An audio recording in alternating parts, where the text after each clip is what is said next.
अस्सलाम वालेकुम स्टूडेंट्स, कैसे हैं आप सब। आज का हमारा लेक्चर नंबर 6 है। आज हम पढ़ेंगे software development tools. Software development tools क्या हैं कि जो हम सॉफ्टवेयर को बनाने के लिए जो जो टूल्स इस्तेमाल करते हैं उनको सॉफ्टवेयर डेवलपमेंट टूल्स कहा जाता है। वो टूल्स कौन कौन से हैं ये देखते हैं। Essential for creating, testing and maintaining software applications। Essential ज़रूरी हैं क्रिएट करने के लिए, बनाने के लिए, टेस्ट करने के लिए और मेंटेन करने के लिए सॉफ्टवेयर एप्लीकेशंस को। ठीक है, that assist in various stages of software creation. Assist जो आपके असिस्टेंट होते हैं मुख्तलिफ स्टेजेस में सॉफ्टवेयर क्रिएशन की। Use to write, edit, test, debug and manage code. जो इस्तेमाल होते हैं टेस्ट करने के लिए, एडिट करने के लिए, राइट करने के लिए, डिबग करने के लिए और मैनेज करने के लिए कोड को। ठीक है, अब लैंग्वेज एडिटर। लैंग्वेज एडिटर क्या है कि लैंग्वेज एडिटर वो एडिटर है जिसमें हम सॉफ्टवेयर की इंस्ट्रक्शंस जो हैं या सॉफ्टवेयर को की जो हदायत होती हैं या सॉफ्टवेयर का जो कोड है वो लिखते हैं, उसे लैंग्वेज एडिटर कहा जाता है।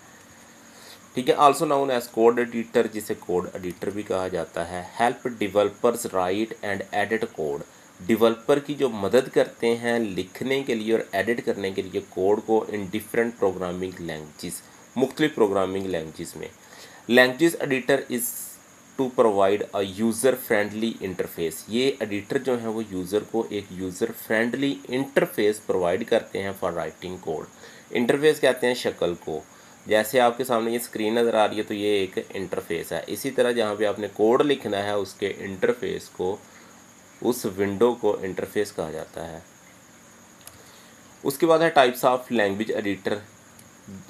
नोटपैड है a simple yet powerful code editor. Notepad plus plus. ठीक है, एक नोटपैड होता है जो आपके सिंपल विंडो में होता है, एक नोटपैड प्लस प्लस होता है जो क्या है, एक सादा और पावरफुल कोड एडिटर है। उसके बाद सबलाइन text, known for its speed and ease of use. ठीक है, इसकी स्पीड ज़्यादा क्योंकि ये बिल्कुल लाइट वेट होता है और ईज़ ऑफ यूज़, इसका इस्तेमाल भी आसान है। ठीक है, इसमें कोड के डिफरेंट कलर्स आते हैं और सबकी एक सेग्रेशन हो जाती है, सेपरेट हो जाता है। तो ये भी एक सबलाइन टेक्स्ट जो है वो भी एक अच्छा कोड एडिटर है। उसके बाद V S stands for visual studio code. ये माइक्रोसॉफ्ट की तरफ से है, ये भी एक लाइट वेट है और a popular editor with many extensions. ये ऐसा कोड एडिटर है जो हर एक लैंग्वेज को एक्सेप्ट करता है।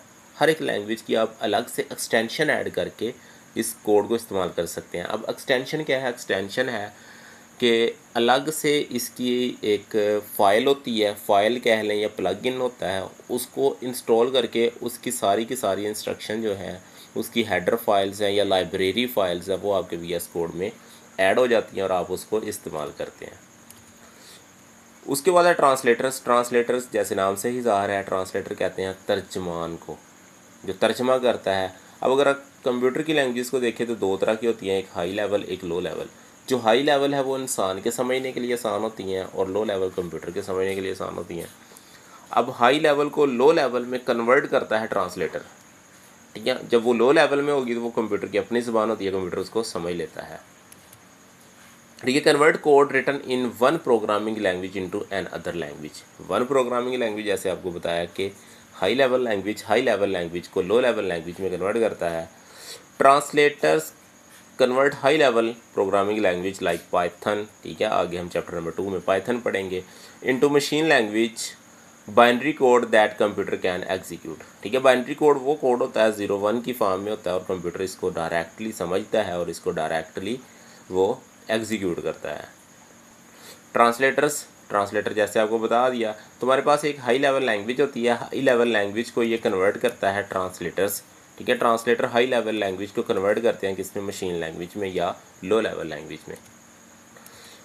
उसके बाद टाइप्स ऑफ ट्रांसलेटर दो तरह के होते हैं, एक कंपाइलर होता है, एक इंटरप्रेटर होता है। कंपाइलर क्या होता है वो देखते हैं। Compiler convert whole code. Whole code का मतलब क्या? अगर आपका 500 लाइन का कोड है तो वो सारे के सारे कोड को एक बार ही कंपाइल कर देगा। कंपाइल का मतलब क्या?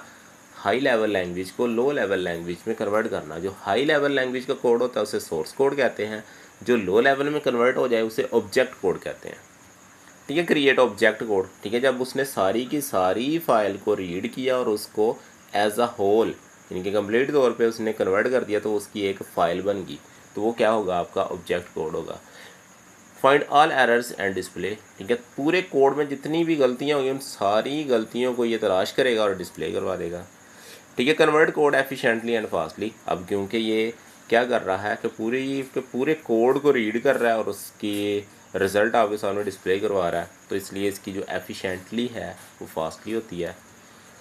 उसके बाद interpreter convert code line by line. ये क्या करता है, अगर 500 लाइन है तो एक लाइन को उसने रीड किया, उसकी जो आउटपुट आई वो डिस्प्ले करवा देगा। ठीक है, पूरे कोड को ये रीड नहीं करेगा एक बारी, यानी कि एक लाइन को अगर उसमें गलती नहीं है तो दूसरी लाइन पे आ जाएगा। ठीक है, stop working when find error. अगर दूसरी लाइन में कोई एरर आ गया तो वो अगली लाइनों को कन्वर्ट नहीं करेगा, अगली लाइनों को ट्रांसलेट नहीं करेगा, वहाँ पे अपनी वर्किंग को स्टॉप कर देगा और एरर को डिस्प्ले करवा देगा।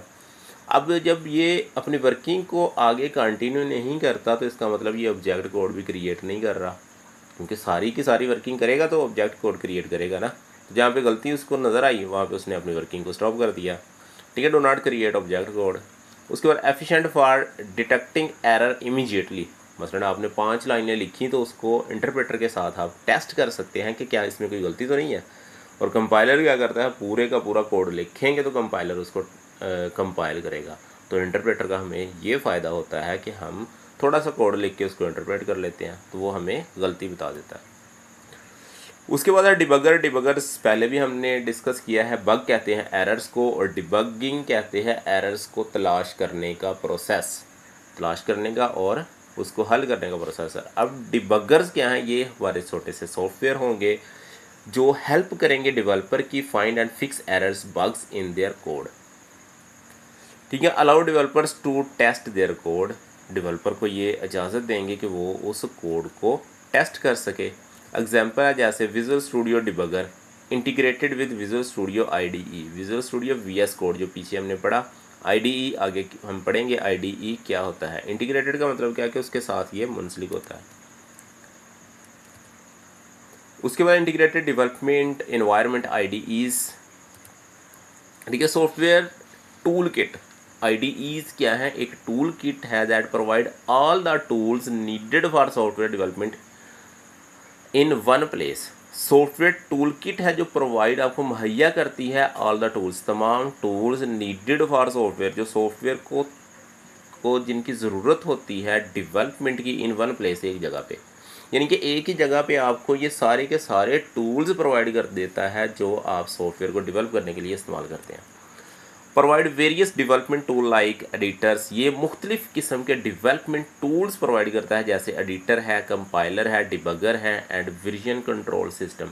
वर्जन कंट्रोल मसलन एक बार सॉफ्टवेयर बन गया, उसमें कुछ चेंजिंग का आपने कर दी तो उसका नेक्स्ट वर्जन होगा, तो इस वर्जन को भी ये कंट्रोल करती है IDEs। Give an example interface where developer can write, आपको एक इंटरफेस प्रोवाइड करता है जहाँ पे डेवलपर्स लिख सकते हैं, टेस्ट कर सकते हैं और डिबग कर सकते हैं अपने कोड को एफिशिएंटली मौसर तरीके से। उसके बाद online and offline computing platform. अब ऑनलाइन और ऑफलाइन कंप्यूटिंग प्लेटफॉर्म क्या है। प्लेटफॉर्म जैसे पहले बताया कि प्लेटफॉर्म क्या है, एक जगह है। अब ऑनलाइन और ऑफलाइन का मतलब क्या, ऑनलाइन बहुत से ऐसे भी टूल्स हैं कि जो ऑनलाइन प्रोवाइड हैं। आप अगर इंडिविजुअल डेवलपर हैं, आपने कोई कोड लिखा, उसमें कोई एरर आ गया, आप उसको डिबग नहीं कर पा रहे, तो ऑनलाइन बहुत से प्लेटफॉर्म है, आप वहाँ पे अपने कोड को प्रोवाइड कर देंगे और पूरी दुनिया के डेवलपर उस कोड को रिव्यू करेंगे और उसमें से एरर निकाल के आपको दे देंगे। ठीक है, ये ऑनलाइन प्लेटफॉर्म है। और जो ऑफलाइन है वो क्या है कि हर एक 5 मेंबर की कोई टीम बन गई तो वो ऑफलाइन एक प्लेटफॉर्म क्रिएट कर लेंगे जहाँ पे वो अपने सारे वर्क को कोलैबोरेट करेंगे, एक दूसरे के साथ शेयर करेंगे। ठीक है, देखते हैं क्या है। This platform provide environment where developer can write, run and test their code. ये प्लेटफॉर्म प्रोवाइड करते हैं एक माहौल जहाँ पे डेवलपर लिख सकते हैं, रन कर सकते हैं और टेस्ट कर सकते हैं अपने कोड को। ऑनलाइन प्लेटफॉर्म कौन से हैं, क्लाउड बेस्ड। क्लाउड बेस्ड का मतलब क्या, जो इंटरनेट पर हो। प्लेटफॉर्म एक्सेसिबल विया द इंटरनेट। ठीक है, ये प्लेटफॉर्म रसाई के काबिल होंगे इंटरनेट के ज़रिए। रैपलिट है और गिटपॉड है, ये दो एग्जांपल है इसकी ऑनलाइन की। उसके बाद offline local development environment on the computer, ठीक है, ये क्या होगा, लोकल एक इन्वायरमेंट होगा जैसे कि लोकल इंस्टॉलेशन ऑफ IDEs। उसके बाद सोर्स कोड रिपोस्ट्रीज का मतलब होता है ज़ख़ीरा करना। सोर्स कोड पहले मैंने बताया जो हाई लेवल लैंग्वेज में होता है उसे सोर्स कोड कहते हैं। Platform where developer can store manage and track change to their code, ठीक है, प्लेटफॉर्म्स हैं जहाँ पे डेवलपर स्टोर कर सकते हैं, मैनेज कर सकते हैं और ट्रैक कर सकते हैं तब्दीलियों को टू देयर कोड जो उनकी कोड में आती हैं, ठीक है। यानी कि ऑनलाइन ये क्या करते हैं, अपने कोड को ज़ख़ीरा कर लिया और दूसरे लोग आकर उसमें अगर कोई गलती हुई तो उसको रिमूव कर देते हैं, ठीक है। Allowing multiple developer to work on the same project without conflict. Conflict का मतलब क्या कि जो आपने काम किया अगर कोई किसी और पर्सन ने वो काम कर लिया तो वो क्या आ गया, कन्फ्लिक्ट आ गया। तो जब एक ऑनलाइन प्लेटफॉर्म आपको प्रोवाइड हो गया तो जिस पर्सन ने जहाँ पे काम छोड़ा आप उससे नेक्स्ट कंटिन्यू करेंगे। उसके बाद एग्जांपल है गिटहब। गिटहब एक पॉपुलर प्लेटफॉर्म है, ओपन सोर्स प्रोजेक्ट है। ओपन सोर्स का मतलब क्या कि हर पर्सन के लिए ये ओपन है, कोई भी सॉफ्टवेयर वहाँ से कोई डाउनलोड कर सकता है, अपने लिहाज से उसमें तब्दीली कर सकता है, दोबारा उसको अपलोड कर सकता है, ठीक है बेटा। अगर इसमें कोई क्वेश्चन हुआ तो आप कमेंट बॉक्स में मुझसे पूछ सकते हैं। अपना बहुत सा ख्याल रखिएगा। अल्लाह हाफिज़।